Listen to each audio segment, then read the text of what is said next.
Welcome, students. So, we will start with NCRT exercise of chapter 16, that is excretory products and their elimination. So, this is disclaimer. So, this will be our learning objectives. We will understand and explore the fundamental concept of this chapter by working through the NCRT exercise. Now, this is our index. So, we will complete question number 1 to question number 12 of NCRT exercise for this chapter. Let's start with the first question. And the question is define glomerular filtration rate, which is also called as GFR. So we know that it is the rate at which blood is filtered in the kidneys, specifically through the glomeruli, which are tiny fingering units. Let's see the solution in detail. So GFR is the amount of filtrate produced by all the nephrons in both kidneys every minute. So you can imagine each nephron here as tiny filter, and together they work non-stop to keep our blood clean by producing this filtrate. So in a healthy person, the GFR is about 125 ml per minute. This high rate shows how efficient our kidneys are at filtering. Also, glomerular filtrate contains glucose, amino acids, sodium, potassium, uric acid, ketone bodies, and large amounts of water. So, GFR tells us about how well our kidneys are filtering blood, and it's crucial indicator of kidney health. So, we will explore more about it in later slides. Now, this is question number 2, and the question is explain the autoregulatory mechanism of GFR. Talking about our kidneys, we know that kidneys have a built-in mechanism to keep GFR stable even if blood pressure changes. This is important because it helps maintain a constant internal environment. The main way this happens is through a process called as myogenic mechanism. This is very important. When blood pressure rises, the walls of the efferent arteriole, the small vessel, what is efferent arteriole? It is the small blood vessel entering the glomerulus, so it stretches. In response, the muscle in the vessel wall contracts, narrowing the vessel and reducing blood flow into the glomerulus, and this brings GFR back to normal. So if blood pressure drops, the arteriole relaxes and widens, allowing more blood in and helping GFR stay steady. So this shows that kidneys act like an automatic regulator, adjusting the size of blood vessels to keep filtration at right level, much like a thermostat which keeps room temperature steady. Let's see the answer in detail. So when the glomerular filtration rate drops, meaning the kidney isn't filtering enough blood, and the juxtaglomerular apparatus springs into action. It activates special cells called as juxtaglomerular cells, which are like emergency responders.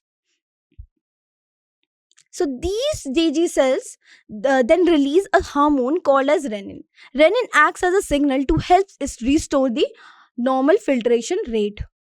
Now, renin doesn't work alone. It triggers a chain reaction known as the renin-angiotensin mechanism. This is very important for examination point of view.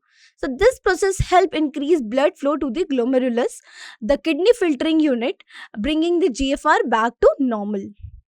So the JG apparatus is very crucial for maintaining the right balance in our kidneys.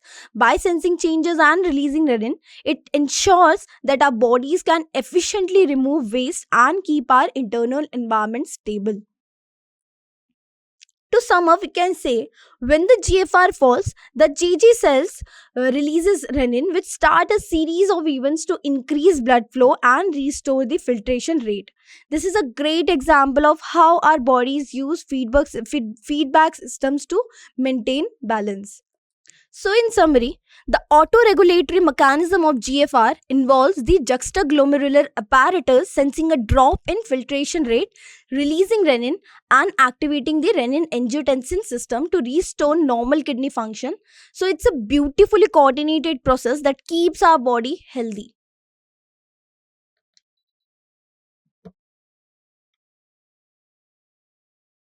So remember, the kidney's autoregulatory system is essential for maintaining the body's internal balance. So we will continue more about this. So this is question number 13 of NCERT, and the question is indicate whether the following statements are true and false. So this question will cover NCERT section 16.6, 16.5, 16.23 and 2. So here these are the five statements, as we have to determine which one is true and which one is false. Let's see the answer in detail. So first one is maturation is carried out by a reflex, which is true because it is a reflex process controlled by the spinal cord. Second is ADH helps in water elimination, making the urine hypertonic. This is false. It makes urine hypertonic, not hypotonic.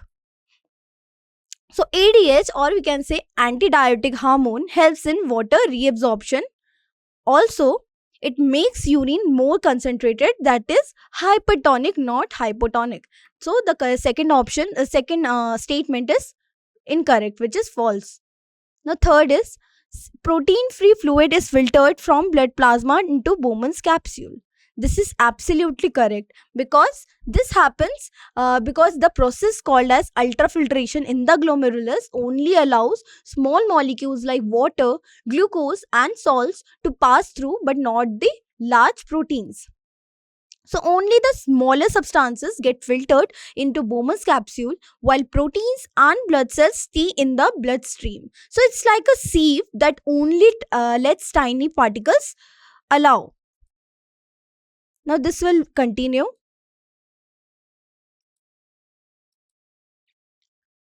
Option D, which is true. Why? Because you know that Henle's loop is essential for concentrating urine through the counter current mechanism. We have already learned about it, and this is very important mechanism that we have to keep in your mind. Now, Henle's loop create a concentration gradient in the medulla, which is like setting up a saltier environment outside the tubule to help draw water. Now, this concentration gradient is crucial for kidneys' ability to produce concentrated urine, especially when water needs to be conserved. Now, this statement, talking about statement E, which is also true. Why? Because you know that glucose is actively reabsorbed in the proximal convoluted tubule, or we can say PCT. The cells in the PCT use energy to transport glucose back to the blood, making sure none is wasted. So this process uses the sodium glucose co-transport mechanism, where sodium and glucose move together into the cell. Now complete reabsorption occurs here under normal conditions. The kidney's ability to concentrate urine and reabsorb glucose is vital for maintaining homeostasis. So we will continue more about this in next questions. So this is question number 4, and the question is give a brief account of the counter current mechanism. So in NCERT you can see that this particular section it will cover NCERT section 16.4. Okay.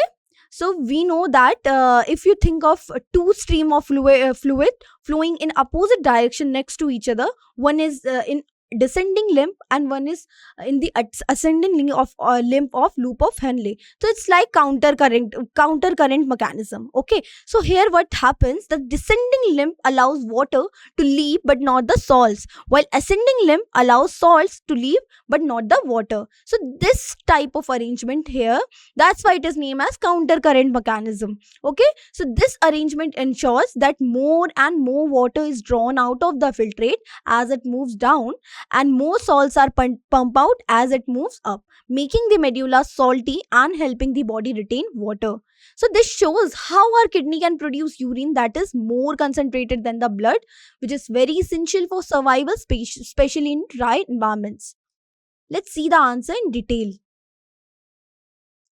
So we have already discussed about the counter current mechanism. This is the important topic that is very important for making our urine concentrated. So you know that mainly two types of organs or we can say two type of parts are involved. So mainly two types of regions are involved here. One is Henle's loop and one is vasa recta.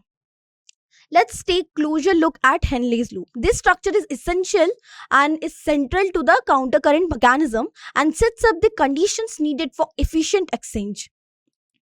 Now, Henley's loop, talking about its structure, it is a U-shaped part of the nephron. So, its unique shape is what allows the filtrate to flow down one limb and up the other, setting up the countercurrent system. Now, in Henley's loop, blood flows in opposite directions in the two limbs. This arrangement creates a counter current which is essential for building up concentration gradient in the kidney medulla. So it's the gradient that allows us to reabsorb water and concentrate our urine. So you can see via this diagram how Henle's loop and vasa recta playing a major role in the mechanism of counter current.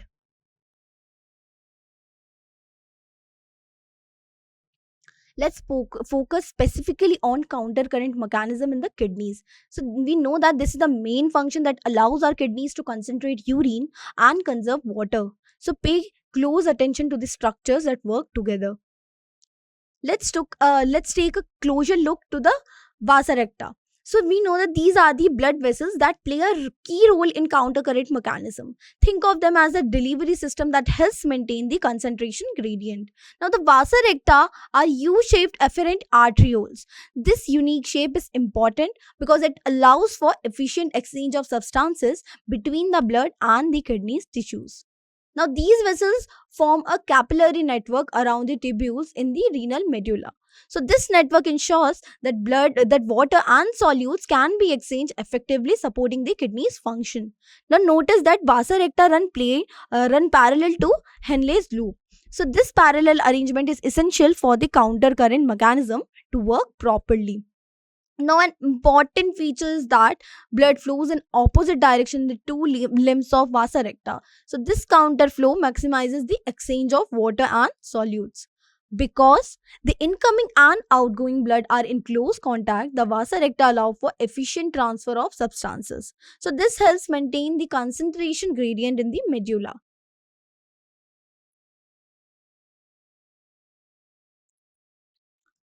Now, let's highlight the main part of counter current mechanism, that is concentration gradient. This gradient is the foundation for water reabsorption in the kidneys. Notice that osmolarity increases from 300 milliosmol per liter in cortex to 1200 osmol per liter in the inner medulla. So this steep gradient is essential for drawing water out of the filtrate. Now, this gradient is created by the movement of NaCl and urea. These substances are actively transported and are recycled to maintain the difference in concentration. Because of this gradient, water can move out of the collecting tubules by osmosis. This step is very crucial for concentrating the urine.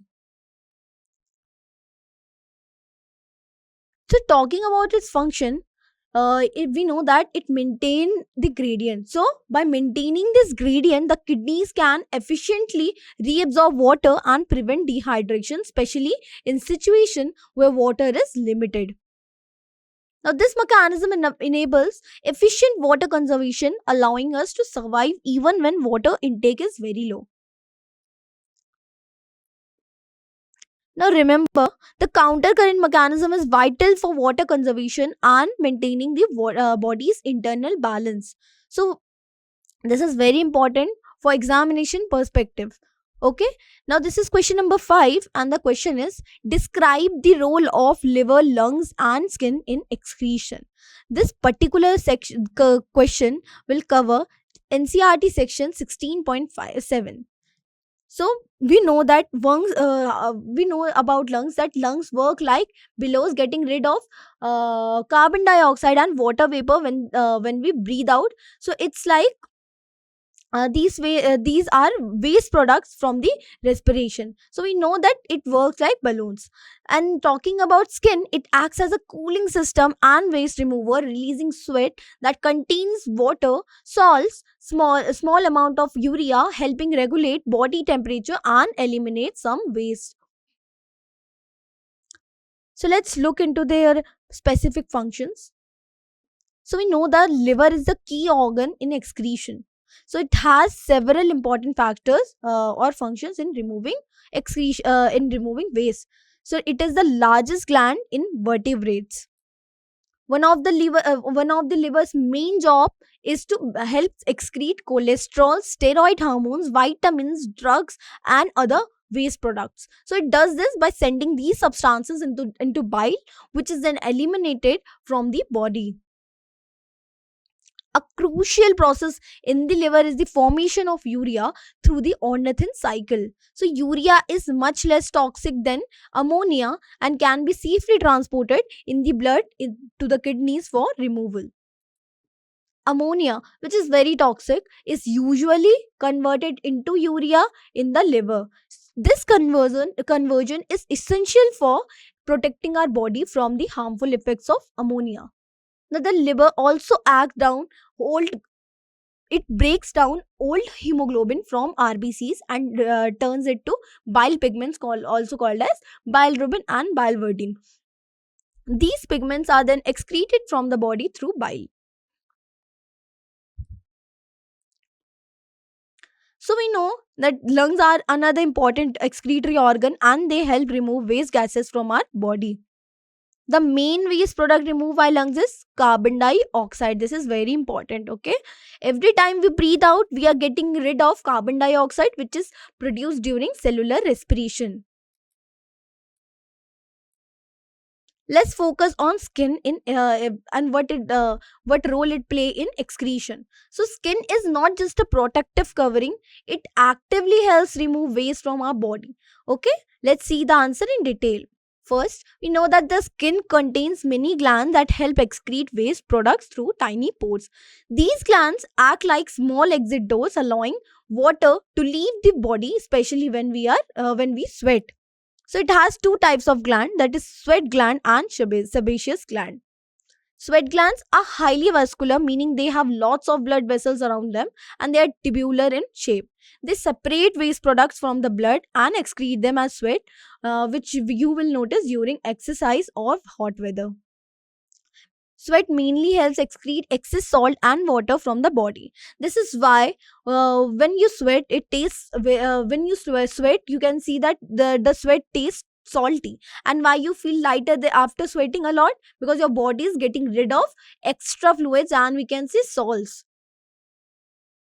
Talking about sebaceous glands, they are branched glands that secrete an oily substance called as sebum. Sebum keep your skin soft and waterproof, but it also carries away some waste products from the body. So we have seen that how the skin through water, through sweat and sebaceous gland play an important role in excretion. Let's remember these topic and continue with the other part. This is very important question. Okay, this is about mixturation. They are asking explain mixturation, and in NCRT this will cover your section 16.6. We know that that mixturation is the act of expelling urine from urinary bladder through urethra. Let's see the answer in detail. So, we have already talked about it. Micturition is the process by which urine is excreted from the urinary bladder. So, it's the final step in body's way of removing liquid waste. So, as urine collects in the bladder, the muscular walls remain to stretch and expand. This is similar to how balloon stretches as it fills with air, making room for more content. The stretching of the bladder walls actively sensory have it activates sensory nerves, which then trigger a reflex action. This is the body's automatic way of preparing to release urine. Now this reflex is what causes the urge to urinate. It's your body's way of telling you that the bladder is full and need to be emptied soon. When it's time to urinate, the urethral sphincter relaxes, acting like a gate opening. At the same time, the smooth muscles of the bladder contract, squeezing the urine out. So, this combined action forces the urine out of the bladder and through the urethra. So, it's a coordinated process that ensures waste is efficiently removed from the body. On average, an adult human excretes about 1 to 1.5 liters of urine per day. So, this amount helps maintain the body's fluid balance and also remove harmful substances. So, remember, This process is essential for keeping our bodies healthy by removing waste products. So this is question number NCRT question number 7, and the question is match the following. So we have to match column 1 with column 2. Let's see the answer one by one. So we have to match column 1 with column 2. Let's see the answer.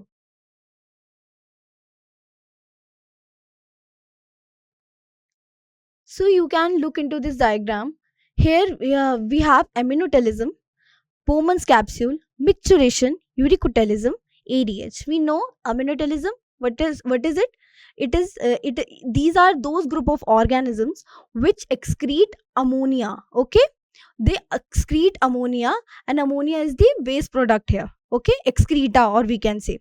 So it can be seen in bony fishes. Talking about Bowman's capsule, it is renal tubule. It is connected to renal tubule. Talking about micturition, we already learned about it. What is it? It is the urge to urinate, and which is highly associated to urinary bladder.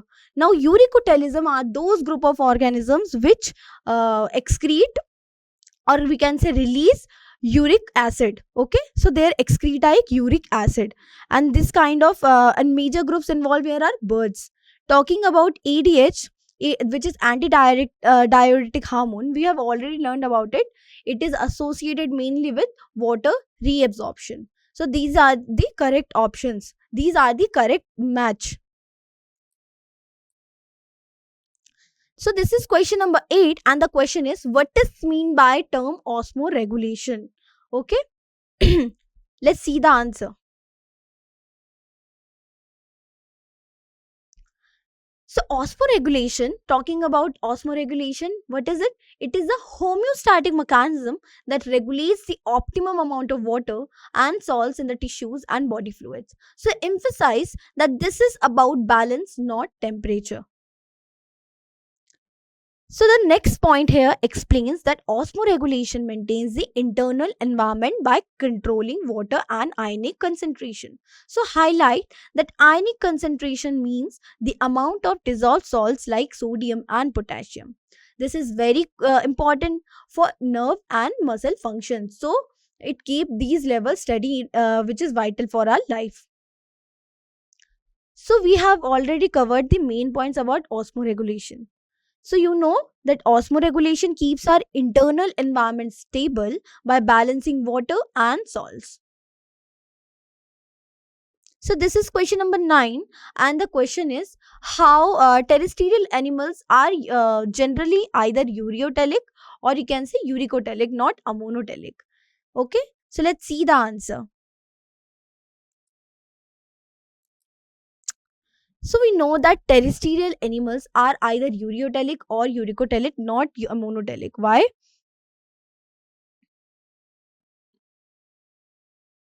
So let's focus on main two reasons for this kind of adaptation. First one is ammonia is highly toxic. Even small amount can be dangerous to cells. So animals need to handle it carefully. So because of this toxicity, terrestrial animals must convert ammonia to less toxic forms such as urea, or you can say uric acid, before excreting it out. Okay, so this is like detoxifying waste before disposal. Secondly, if we say about terrestrial animals, they need to conserve water is precious on land, so animals can't afford to lose too much water through excretion. Since ammonia is very soluble in water, it can't be eliminated continuously by terrestrial animals without risking dehydration. This is a major limitation for land dwelling species. Therefore, terrestrial animals convert ammonia into urea or uric acid, which can be excreted with much less water. So, this adaptation helps them survive in environments where water is limited. Urea and uric acid are less toxic, and in the case of uric acid, it is almost insoluble in water. This means that they can be stored longer and excreted with minimal water loss. So, this strategy helps terrestrial animals conserve water, which is essential for their survival. So, it's a great example of how physiology adapts to environmental changes. So remember, the way animals excrete waste is closely linked to their environment and need for their water conservation. So this is question number 10, and the question is, what is the significance of juxtaglomerular apparatus or GGA in kidney function? We know that GGA detects changes in blood pressure or sodium levels in the blood. So when blood pressure drops or sodium is low, the GGA releases a hormone we call it as renin. So this starts a chain reaction, or we can say renin angiotensin system. This is very important for examination point of view.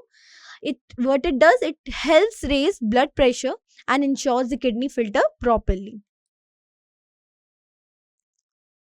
So let's talk about it. Let's begin by discussing the structure of juxtaglomerular apparatus. Okay, so it is located where the efferent arteriole meets the distal convoluted tubule, or we can say DCT. Imagine this as crossroads where two important pathways in the nephron intersect, allowing for close monitoring and regulation. So it is composed of uh, from the glomerulus, the distal tubule, and the arterioles. Okay, so it is composed of the cells mainly from glomerulus, DST, or you can say distal tubule, convoluted tubule, and arterioles. This particular combination is like the multidisciplinary team. Each member here contribute to overall function of the GGA. It do contain specialized juxtaglomerular cells in efferent arteriole. Now let's move on to the function and mechanism of GGA. So the juxtaglomerular cells contain renin and monitor blood pressure. So think of renin as chemical messenger that gets released when the body needs to adjust blood pressure. When blood pressure or blood flow is low, the GGA releases renin. This is like an emergency signal that starts a series of events to help restore normal blood pressure. So this is the system. This is the renin angiotensin system. Here you can see how angiotensinogen, by the action of renin, is converted to angiotensin, that angiotensin 1, then angiotensin 2, and finally it leads to release of aldosterone, which further leads to which promotes blood pressure, or we can say it increases blood pressure. And this whole reaction got catalyzed by our renin. That's why it is known as renin angiotensin system. So you have to remember that angiotensinogen is the inactive form. So remember that GG is crucial for regulating blood pressure and kidney function. Okay. Now this is this will this the answer will continue here. Now let's focus on specific action of renin. Renin is an enzyme that I've already told you about it, which is released by GGA, and its main function is to start the conversion of angiotensinogen into angiotensin 1. So this is the first chemical step in the pathway that helps regulate blood pressure. Now angiotensinogen, which is an active form, got converted to angiotensin 1, which further got converted to angiotensin 2 by the action of renin. So so let's talk about angiotensin 2. Okay, this molecule is the key player that brings about the main effects of the pathway. First, angiotensinogen 2 causes vasoconstriction. This means it makes the blood vessels narrower, which increases the pressure inside them, just like we can say if you squeeze a hose, it increases water pressure. In that way it increases the blood pressure by narrowing the blood vessels. As a result of vasoconstriction, blood pressure goes up. This is the body's way of quickly restoring normal pressure when it's too low. Now, angiotensin 2 also stimulates the adrenal glands to produce aldosterone.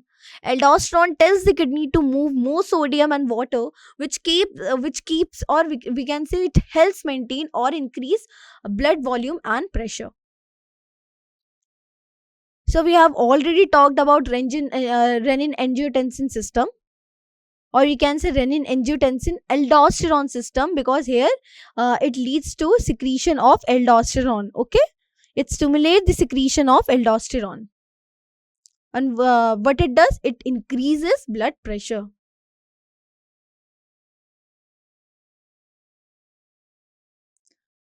So, talking about aldosterone, this hormone is released as part of body's response to low blood pressure, and it plays a crucial role in helping the kidneys helping the kidneys retain sodium and water.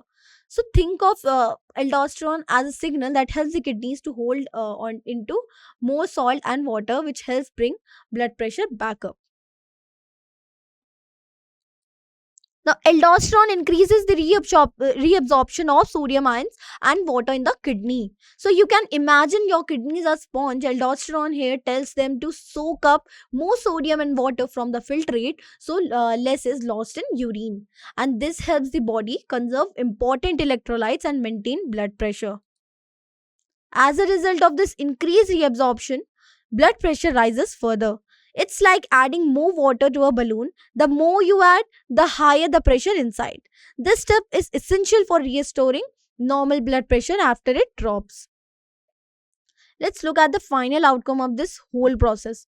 All the steps that we have covered work together to keep your blood pressure and kidney filtration rate at healthy levels, ensuring your body can filter waste efficiently. Now, the final result is that blood pressure and filtration rate are restored through the renin angiotensin mechanism. This is body's way of making sure the kidneys can keep filtering waste even if blood pressure drops. So, it's a great example of how feedback mechanisms maintain balance in the body. So, we have covered how JGA, aldosterone, and renin angiotensin mechanism work together to maintain kidney function and blood pressure. Now, this is question number 11 of NCRT exercise, and this is the question is name the following. If we have first statement, that is a caudate animal having the flame cells as excretory structure. We have to explain this. Okay, we have to name this. Now, the now statement B is cortical portions projecting between the medullary pyramids in the human kidney. This is statement B, and statement C is a loop of capillary running parallel to the Henle's loop. Okay, so we have to name the following things about. So we have given three statements, and we have to name the following things that they are talking about. Okay, let's see the answer. So, caudate animal having flame cells acts as excretory structures. Talking about Amphioxus, it is an example of caudate that has flame cells as excretory structure. Okay, so here they asked us about a caudate animal having flame cells as excretory structures. So, one of the caudate named as Amphioxus is a caudate that has excretory cells as flame cells as excretory structure. Flame cell, talking about it, what it is? Flame cell is a type of excretory and osmoregulatory system. So just like we have kidneys, it have they have flame cells. Okay, now B is cortical portions projecting between the medullary pyramids in the human kidney. Okay, so the talking about cortical portions, it projecting between the medullary pyramids in the kidney are the columns of Bertini. Okay, so this is very important.